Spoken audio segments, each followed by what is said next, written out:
Então... Mas aí disso você falou, você ter um mentor financeiro, por exemplo, há um tempo atrás, eu estava querendo comprar um carro, beleza. Aí eu tinha lá o cartão do Mercado Livre, Mercado Pago. Mercado Pago. O cara fala, você pode gastar até não sei quanto, e aí você divide, faz. Eu falei, beleza, mas deixa eu dar uma simulada. Eu falei, cara, mas eu tô achando que tá muito caro esse dinheiro. Sabe? Então, mas tá vendo? Só que, mas é pelo cheiro. Aí você fala, mas peraí, será que no Nubank ou na casa... Daqui a pouco a gente entra na trend aqui. Será? Será? Onde que vai ter as taxas melhores? Eu acho que... E aí, só que aquilo que a gente estava falando antes, quer dizer, você não pode ser especialista em tudo. Você... É melhor você pedir ajuda para alguém, terceirizar, né? Algumas decisões, né? Então é aí que entra o mentor. Então, por exemplo, até na hora de procurar uma dívida, né? Até que o Leandro comentou.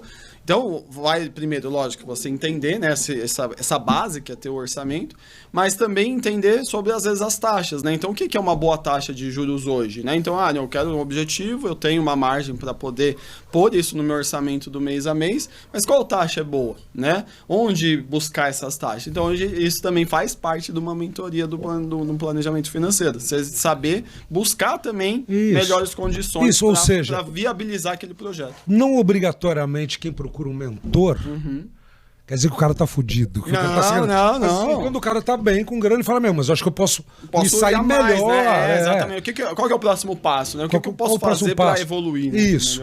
Ou seja, então, eu imagino que você tenha mentorandos, né? Que seja o cara que já ganha uma grana e fala, como é que eu posso... Isso, né? Vou então carta de consórcio, eu vou para cá, vou para lá, quer dizer, eu vou para investimento, mas quanto que é perigoso isso? Exatamente. Outros que não, que eles querem arrumar a casa ainda, arrumar né? a casa ainda. Bagunçado, vou botar as coisas no lugar. Então eu tenho, né? Então tem sim, porque muitas vezes é isso, né? É o que eu falei, os sonhos são infinitos para um orçamento finito. Então, mesmo os que têm uma renda um pouco melhor e às vezes tá ali no famoso 0 a 0, tá muito confortável, eles falam, mas peraí, eu quero algo a mais. Se eu quero ter, sei lá, hoje se fala muito da independência financeira, será se o que eu tô fazendo hoje vai me levar à minha independência financeira? Daí aquela pulguinha atrás da orelha. Lógico. Posso agilizar esse processo. Exatamente, né? Eu quero agilizar, quero ver se pelo menos eu tô caminhando para isso. Acho que a primeira palavra, Mota, não é nem se agilizar. É ver se o que eu faço hoje tá me levando. É aquela coisa do plantar, né? Será se o que eu planto hoje, por exemplo, se a pessoa já poupa, né? Então ela poupa lá R$500 por mês, R$1.000 por mês. Esse valor tá levando ela para independência financeira, para a conquista dos objetivos no meio desse caminho, né? Quanto tempo, né? Quanto ela gostaria? Posso encurtar esse tempo? Posso encurtar isso? Daí já é o segundo passo. Mas então saber esses números é fundamental, porque senão você vai estar ali caminhando, que nem eu falo do GPS. Então vamos supor que você não definiu o ponto B. Você vai andando lá, só deixa o GPS e você vai indo pegando rodovias aleatórias ali para ver onde chega. Mas daí às vezes você vai chegar lá e vai falar, nossa, mas não queria estar aqui. É o que acontece com a grande maioria das pessoas. Pra quem não sabe pra onde vai, qualquer caminho tá bom, né? Exatamente, que nem diria Alice no País das Maravilhas, né? Mas aí, cara, aí tem algumas questões aí. Primeiro, sobre o teu trabalho especificamente. O cara, quando resolve te contratar, ele assume e entende que vai ajudar a vida dele, de ter um mentor financeiro, né? Ele faz o que? Ele abre as contas todas com você, ele te mostra. Eu gasto tanto ali, eu gasto tanto ali. Aí tem vezes que o cara deve querer mentir pra você também. Olha, tem casos que o cliente só vai se abrir, vamos dizer assim, somente endividado, né? Às vezes já tá num processo emocional meio complicado. Depois de 3, 4 meses, ele vai aparecendo, né? Mas tem mais essa dívida, tem mais essa aqui. Porque a pessoa fica, né, ali, naturalmente, sem graça, né? Então, no caso do endividado, isso é bem comum, tá? Às vezes vai aparecendo dívidas ali no decorrer do trabalho. Mas daí, né, por exemplo, o primeiro passo é isso. Se for endividado, a gente identificar, né, essas dívidas, que às vezes a pessoa não abre de antemão, mas a gente já vai trabalhando isso.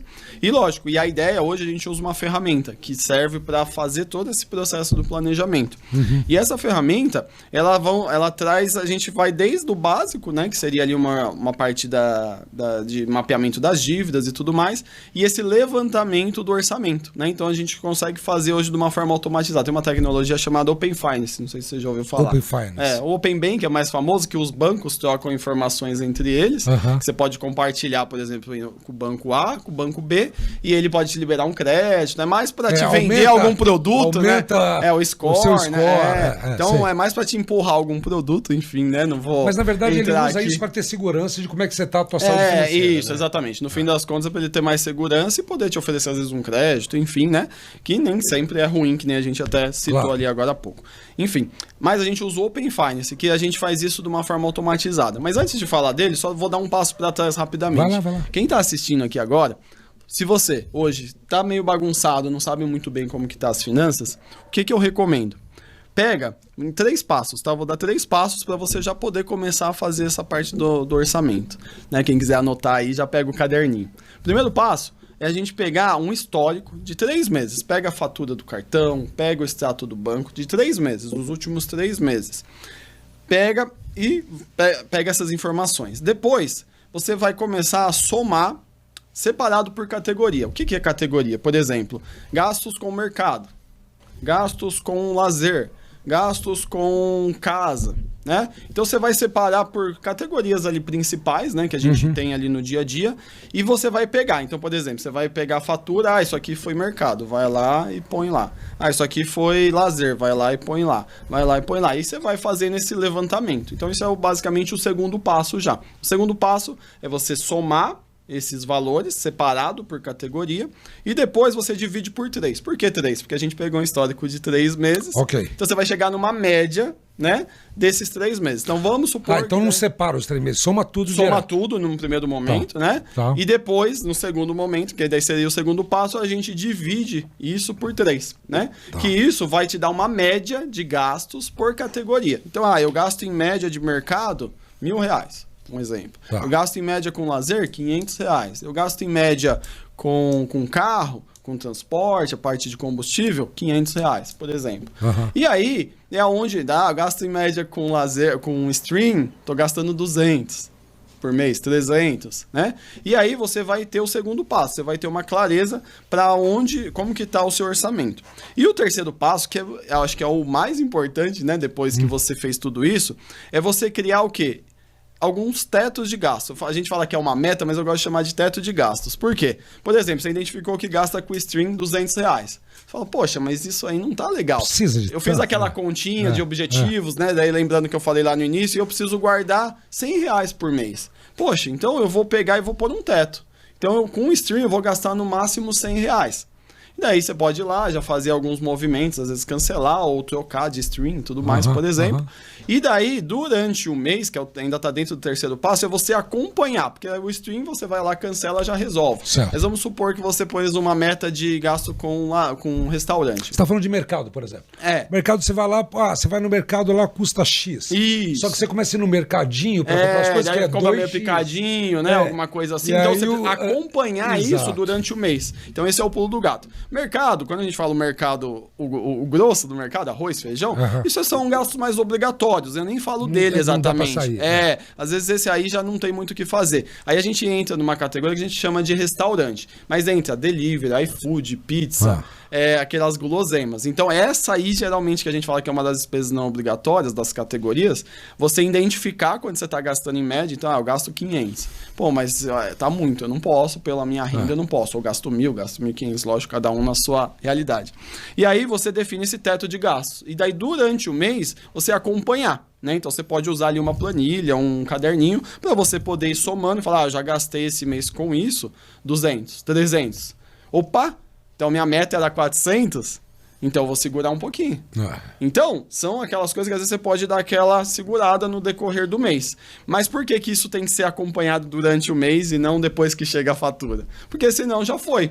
É que nem o leite, né? Você vai na mesma Sabe o leite, né? Você tá lá, né? Você tá olhando ali e tal. Daí você vai embora, a hora que você vê o leite já derramou. Aí não adianta chorar mais. Claro. Então é que nem no orçamento. Depois que você monta esse orçamento, você acompanhar isso para antes de derramar. Então você viu que o leite começou a subir, né? Fazendo analogia, você apaga o fogo. Leandro, então, cara, uma coisa que eu vejo psicológica o cara tem que primeiro saber que ele tem que passar a acompanhar, ele tem que se disciplinar Isso. Não é nem disciplinar a não gastar, é disciplinar a fazer o acompanhamento. Isso, o acompanhamento. É a falta Porque senão ele não sabe, né? E isso é uma batalha às vezes. Por quê? Como a gente não teve educação financeira de berço, né? Depois eu quero chegar aí. Educação. Então, isso é quase que um confronto interno, né? Nossa, mas por que eu vou olhar isso? E aí dá ainda mais quando a conta não fecha, daí a pessoa começa a não querer olhar mesmo, né? Mas esse é um ponto muito importante. Então, você fazer esse mapeamento, eu falo que é a base para você dar os próximos passos para chegar na realização dos projetos, na independência financeira. Legal. E aí, né, só falei, voltei um pouquinho, porque hoje a gente tem uma ferramenta que a gente faz, né, o planejamento que usa o Open Finance. Então, esse histórico, ele puxa automaticamente, 3 meses. Cartão de crédito, Pix, todo o movimento bancário. Tem o conta A, B, C, joga tudo lá. Né? Tá. Então isso ajuda a gente chegar muito rapidamente nessa média dos últimos meses, separado por categoria, tudo mais. Você só ajusta ali, às vezes, o Pix do João foi a padaria. Né? Então eu vou lá e falo pro sistema, isso aqui é padaria, ele aprende e depois já não te pergunta mais. Então ali você... Eu tenho 2 perguntas.